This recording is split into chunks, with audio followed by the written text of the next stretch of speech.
the opportunity we can take to restructure and reverse the damaging effect of the modern day lifestyle. And that is in a specific position on your back using a pillow a very specific way. And not that you have to stay in that position all night long, but you need to start with the end in mind. So you want to give your body the best chance for not tossing and turning.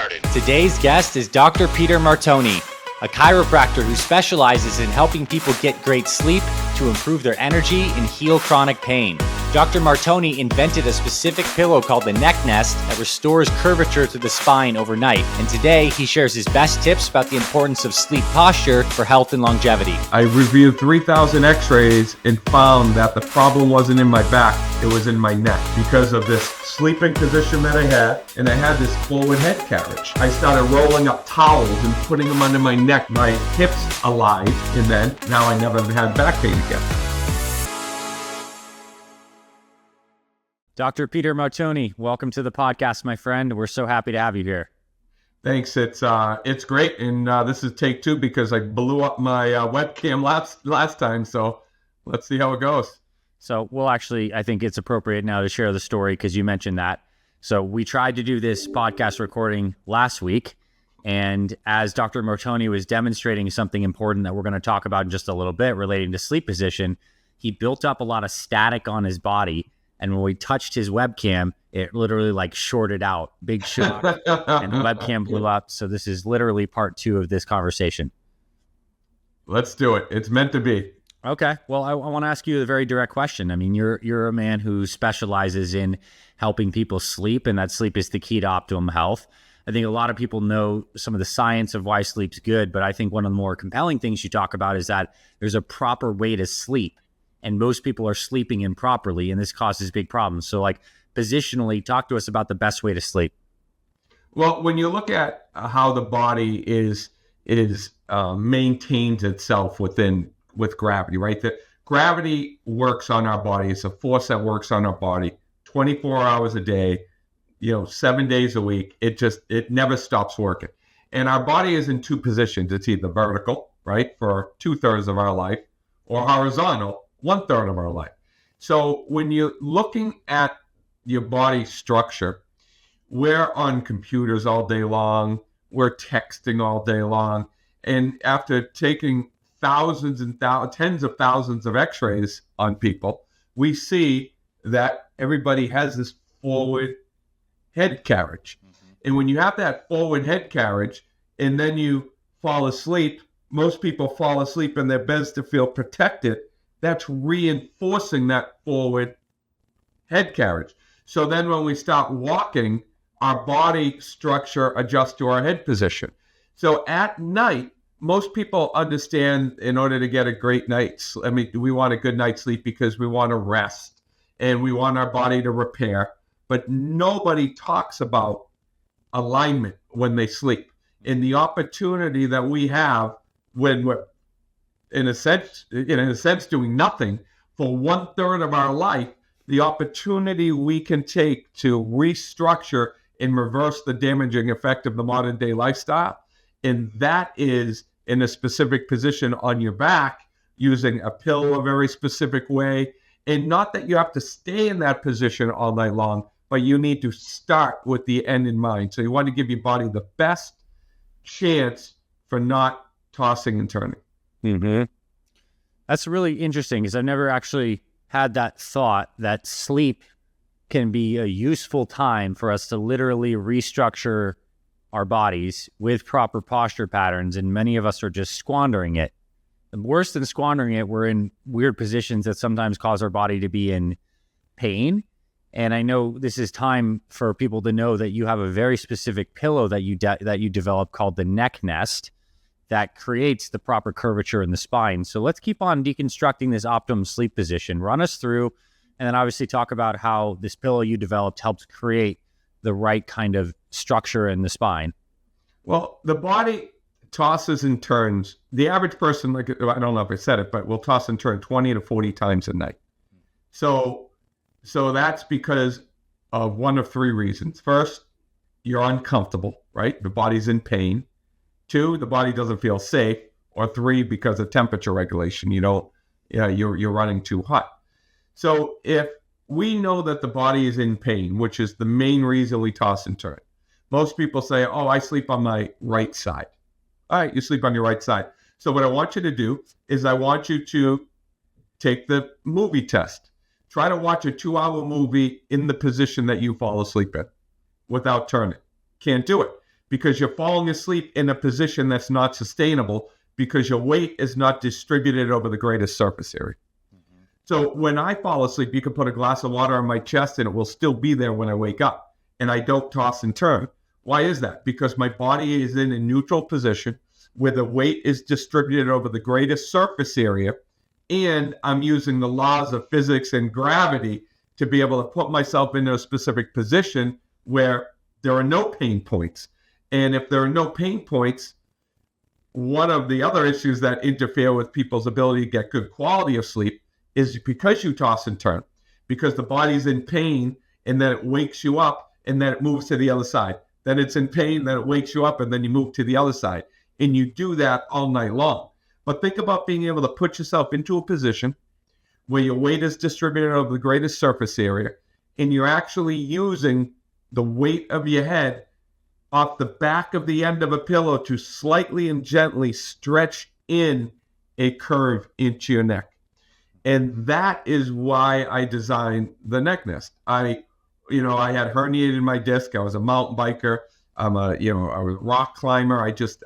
I always had back pain, and I always attributed my back pain to just, being an athlete. And, as a chiropractor, I'm helping people with back pain.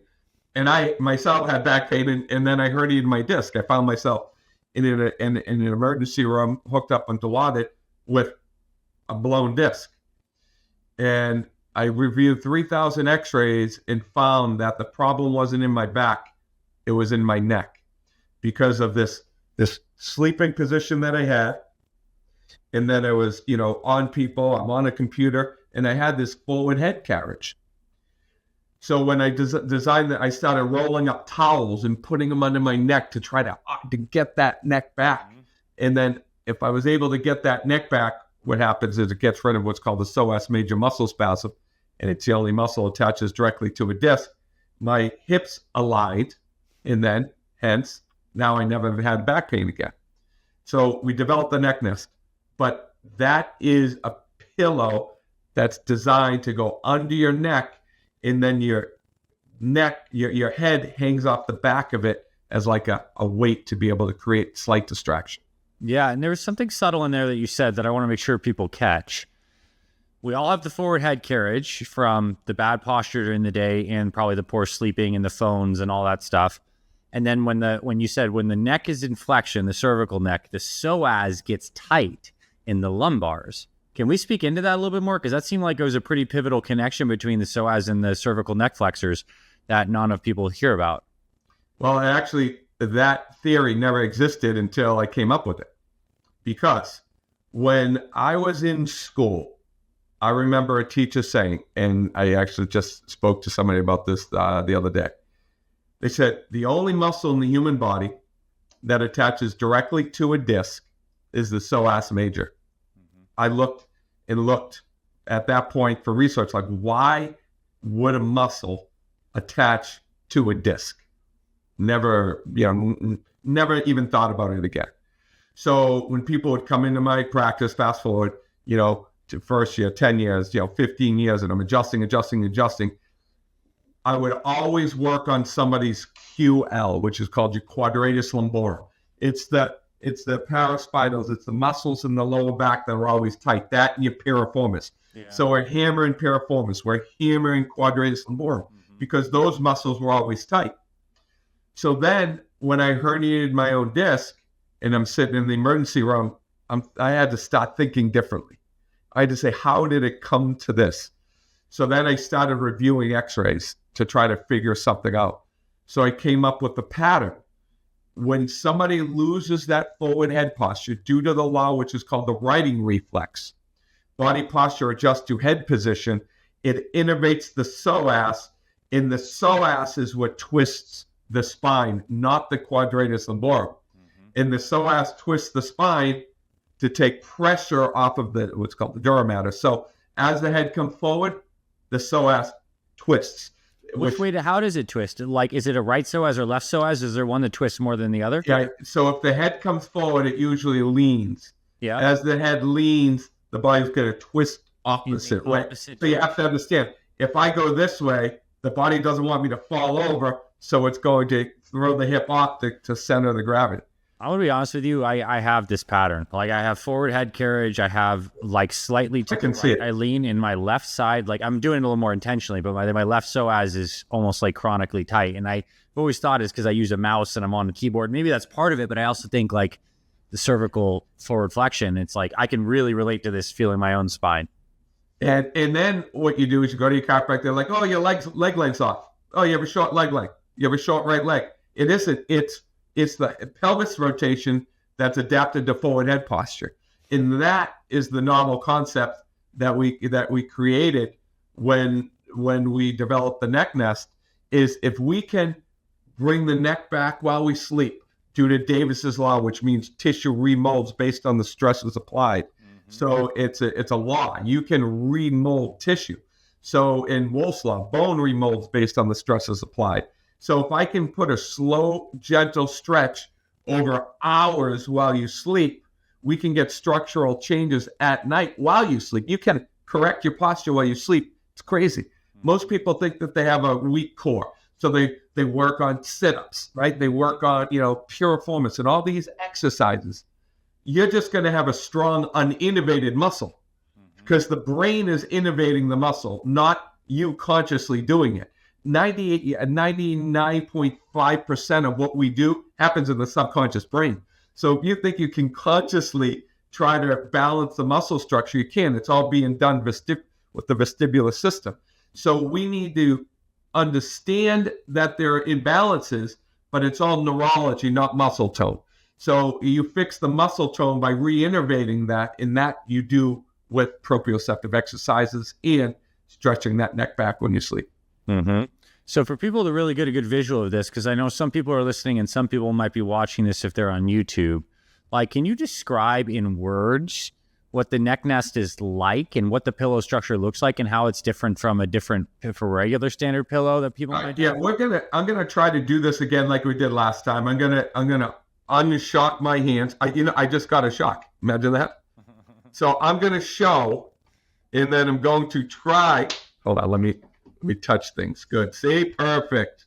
Don't let me touch that camera when I get off of this bed. All right. So the one thing that is very important to understand, and it's a law in the body. If you don't use it, you lose it. Which means anytime you support the body, you're going to make what you're supporting weaker. Why not? Arch support, you put your foot in the sneaker, you're destroying your arch. Back support, wrist support. Anytime you use a support, you take a supplement support for the adrenals, you're going to make that weaker anytime you support the body. Because if the body doesn't need it, you're going to lose it. So when you use a pillow, you do not want to support the head. Because remember, gravity is pulling down. So if I support the head, you're going to lose the structure of your spine.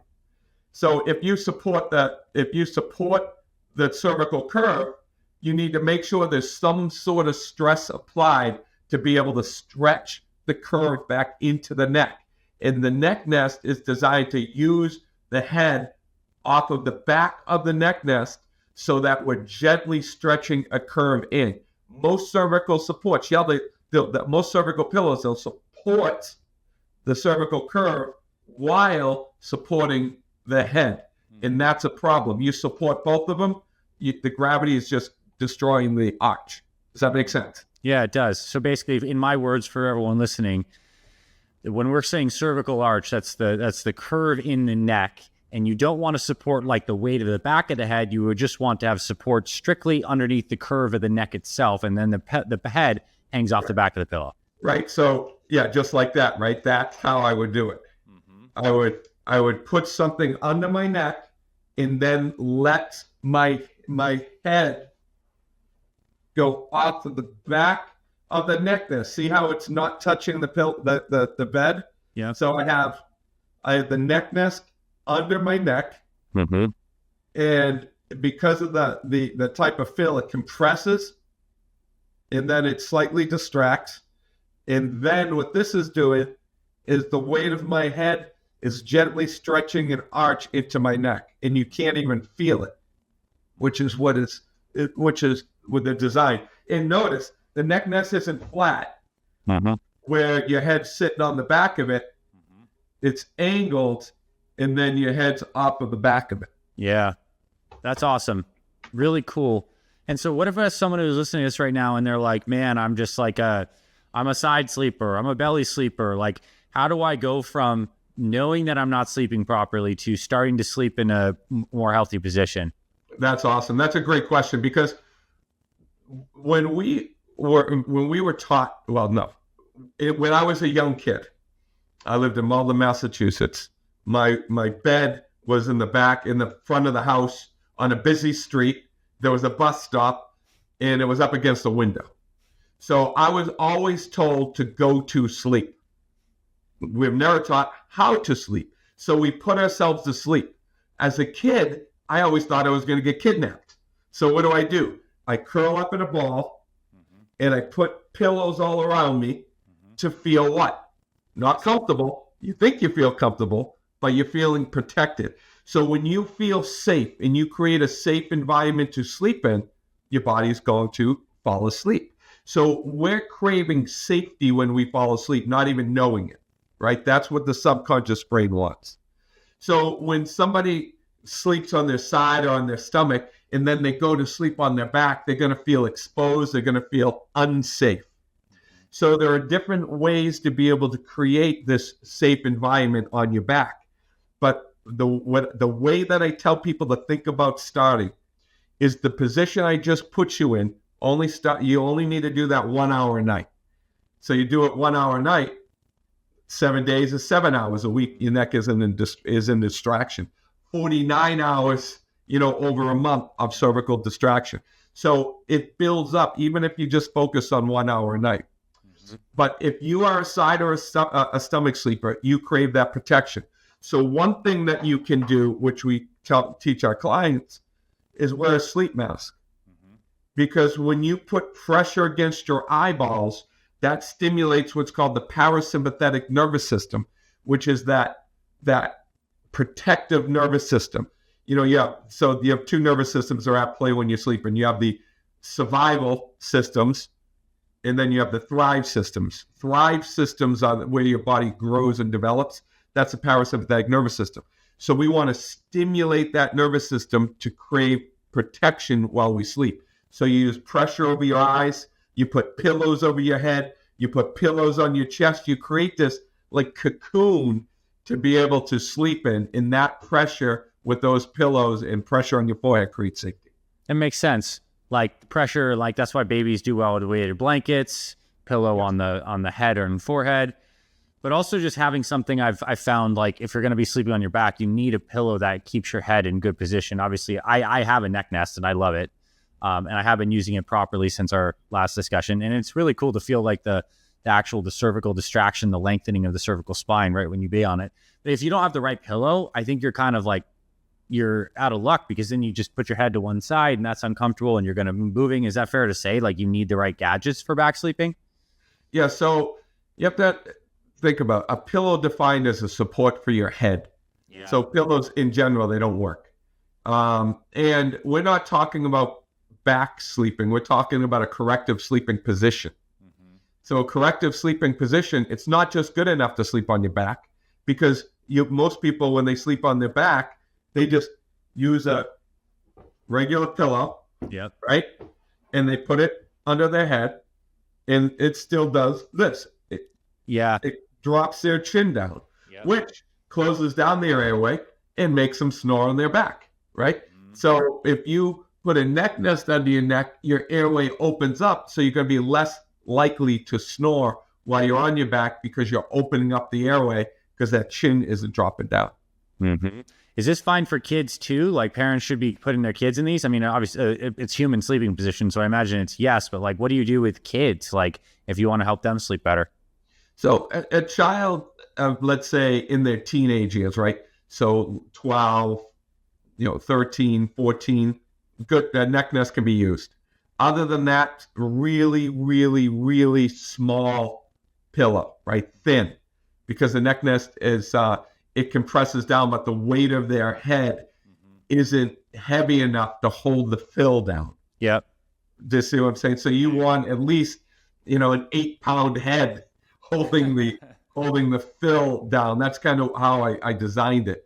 I went through nights and nights and nights of sleepless nights trying to be able to get this fill right. I have a friend, Dr. McCauley, he wants me to create a pillow that uses buckwheat. Can't do it because the fill doesn't respond the way that I want it to. Yes, you can still get cervical support doing that way, but you're going to cause so much discomfort and such an uncomfortable feeling that people are going to just throw it on the ground. So that's why we use this filling. All right, so let's kind of pivot a little bit out of sleeping position and talk just about like ways to quantify good sleep. I think many people are wearing more wearables now, and I know you're a fan of data and tracking as it relates to sleep. So like, what's important for people to like measure with their sleep or helpful, and like, what are some of the big indicators? What's like how is tech interfacing with sleep? Yeah, that's a great question. So I love the heart rate variability.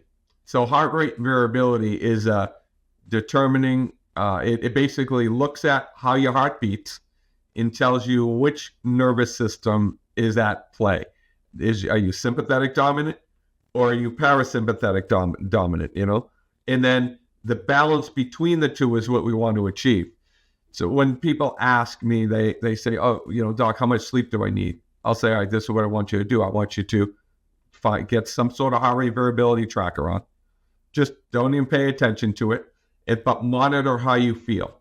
And then picture that day where you're at the gym and you just feel strong, you have clarity, you feel really well rested, and see what your HRV reading is that day compared to other days. Then you want to try to improve that by 10 to 20%. Mm-hmm. And so most people, I'm in bed 9.5 hours a night during the winter time, probably getting more like 8 hours, almost 9 hours of sleep a night. During the summertime, I only get 8 hours of sleep a night just because the light is out. You get a lot more vitamin D from the sun. So I like that rest just because I'm I go from the second I wake up to the second I fall asleep, I'm going. In order for me to be able to expend that amount of energy during the day, I need to really plug in at night and make sure that I have great restful, restorative sleep. What does your evening routine look like, and what does your morning routine look like? So my morning routine is quick. I like to sleep until the second I get up, and then then I'm in the shower, glass of water. I take a steam every morning. I like to try to take a steam at night too. It all depends on my timing. So most of my mind stuff, meditation, I do a lot of that in the afternoon. And here's the reason why. So and I think I might have mentioned this, your brain takes in information differently throughout the day. And that kind of follows the circadian rhythm. And where in circadian rhythm can be monitored by core body temperature, right? So that's how they you can kind of see. So when your core body temperature start to drop, you're going to get a little tired. So right about noon to 1 o'clock, I like to meditate right around that time. And when I meditate, I'm trying to bring my heart rate down, right? So meditation really by design is getting out of your sympathetic state and trying to create this parasympathetic relaxation, right? Just kind of give into it, clear your mind.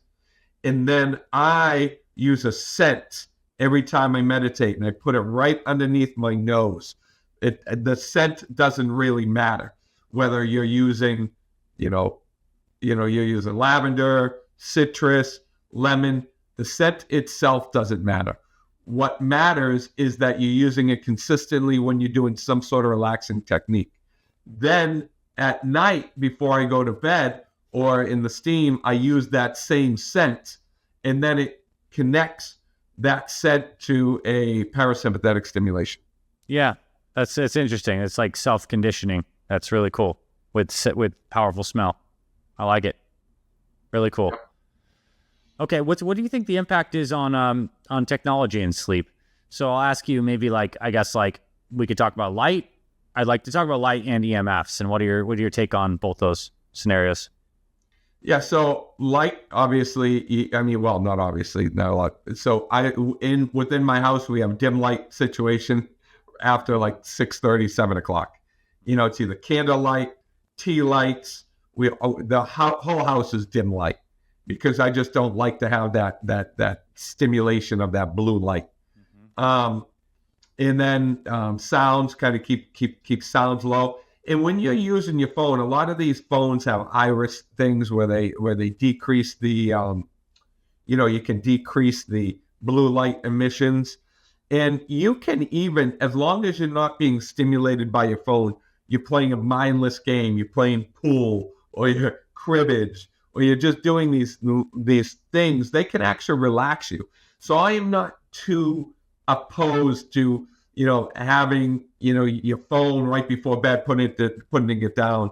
But I like the phone in airplane mode, right? The EMFs are kind of a big issue as far as some people are very EMF sensitive and some people are not. So if you're having an issue sleeping, I highly suggest unplugging anything around you and then trying to make sure that, they sell EMF little testers, and you can go around the house. I have EMF plug-in things that minimize EMFs, so I think it's a big deal as far as some people are sensitive, but not all people in general. How about any supplements for sleep? Is there anything that you recommend as regular staples, stuff you use periodically? Anything else? Yeah, so we created a supplement, but I'm really I'm not a big fan of sleep supplements. Now, if you're traveling and you need to take a melatonin to be able to connect, to be able to try to balance out that time zones, most specifically, to balance out that time zone, that's okay. We created a supplement that's called Deep Sleep. What we put in it is GABA, right? Calms the system.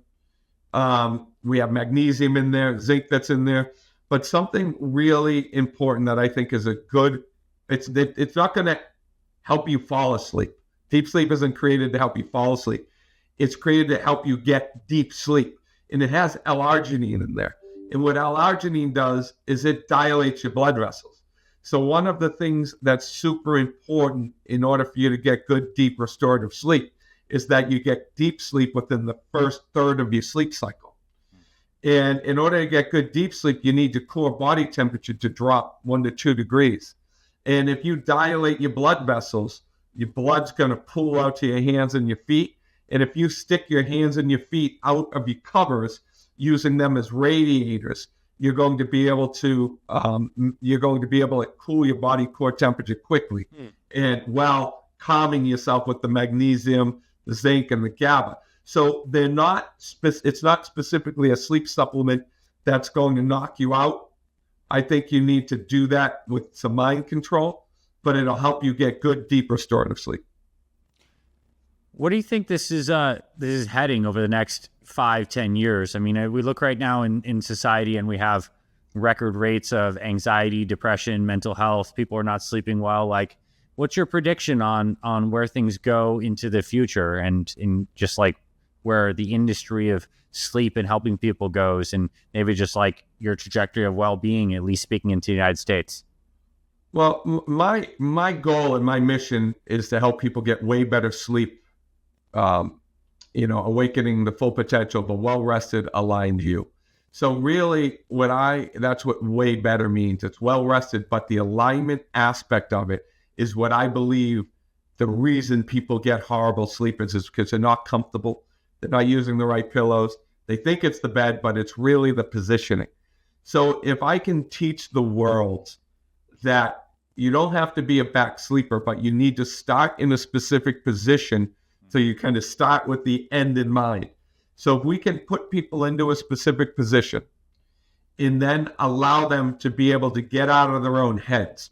And one of the main reasons people don't sleep well, yes, they toss and turn all night long, but they can't fall asleep and stay asleep because they don't know how to control their brains.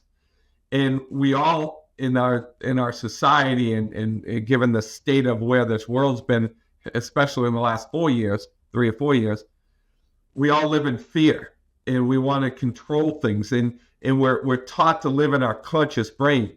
And you can't think yourself to sleep. You can't rationalize yourself to sleep. You can't do mathematics to put yourself to sleep because that's the prefrontal cortex. You have to remember yourself to sleep. So you have to be able to try to focus on pulling the energy from the front portion of your brain to where your memories are. And if you can start focusing on remembering and not thinking, and then putting yourself into a safe position, creating a safe environment to put yourself into a neutral sleeping position, people's quality of sleep won't just transform. Their lives will transform because they'll start to improve the function of a specific nerve called your vagus nerve by changing the structure of your curve in your neck, which will improve digestive functioning, immune system health, and then reproductive health. Nice. And so someone listening to this, if they listen to this point, they're probably pretty interested in improving their sleep past this. Where can people learn more about the neck nest, get that, and of course, connect more with your work?